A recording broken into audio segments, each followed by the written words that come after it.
Suppose இப்படி நடந்தா இந்த மாதிரி இன்ஸ்ட்ரக்ஷன்ஸ் எல்லாம் கொடுத்து அந்த பிரஷர் போடுறது யாரு?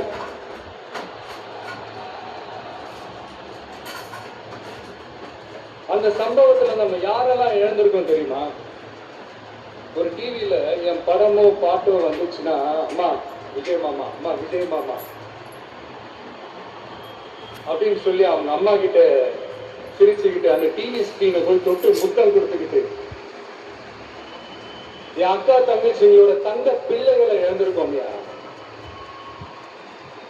மழலை கூட சரியா வராதப்போ ஒரு பேப்பர் மேகசின்ல என் போட்டோவை பார்த்தா அதை சிரிச்சுக்கிட்டு அந்த கள்ளங்கவரம் இல்லாத அந்த சிரிப்பு, அந்த கடவுள் மாதிரி இருக்கிற அந்த பச்சை பிள்ளைகளை இழந்திருக்கோம்.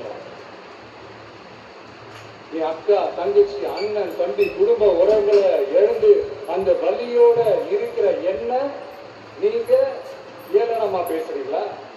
ஏன் மேல பழிய தூக்கி போடுறீங்களா?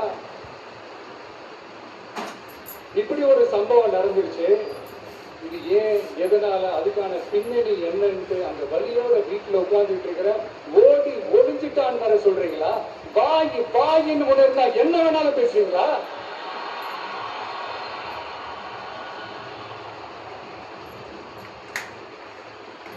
மக்களை நான் உங்களையே கேட்கிறேன், அன்னைக்கு அத்தனை கிரௌட் இருந்துச்சு, அந்த கிரௌடுக்கு தகுந்த மாதிரி போலீஸ் பாதுகாப்பு கொடுத்தாங்களா? இந்த இடத்தை எடுத்துக்க சொல்லி நாங்க தான் சொன்னோம்னு ஒரு போலீஸ் ஆபீசர் பேட்டி கொடுக்கிறாரு, அதுக்கு என்ன அர்த்தம்?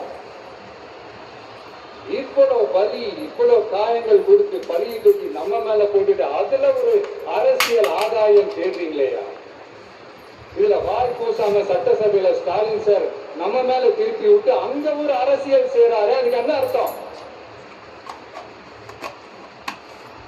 நமக்காக வந்திருக்கிற மக்களை காக்க வைக்கிறதுக்கு நாம் ஒன்னும் ஆதாயம் தேடுற அரசியல்வாதி எல்லாம் கிடையாது.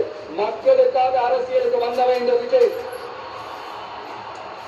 எனக்காக எல்லாமும் கொடுத்த என் மக்களுக்காக எல்லாத்தையும் விட்டுட்டு மக்களுக்காக மட்டுமே அரசியலுக்கு வந்தவன் இந்த விஜய்.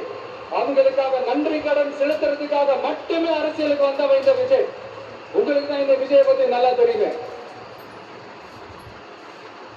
ஆனா நம்ம எல்லாருக்குமே இத்தனை வலிகள் காயங்கள் கொடுத்தவங்களுக்கு இந்த 2026 தேர்தலில் தக்க பதிலடி கொடுத்துட்டீங்க. ஆனா அது மட்டுமே பத்தாது மக்களே, அது மட்டுமே பத்தாது.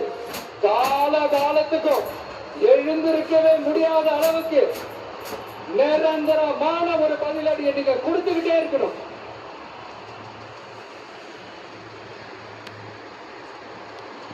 இப்படி எல்லாம் பண்ணா நம்ம மக்களை விட்டு ஓடிடுவேன்.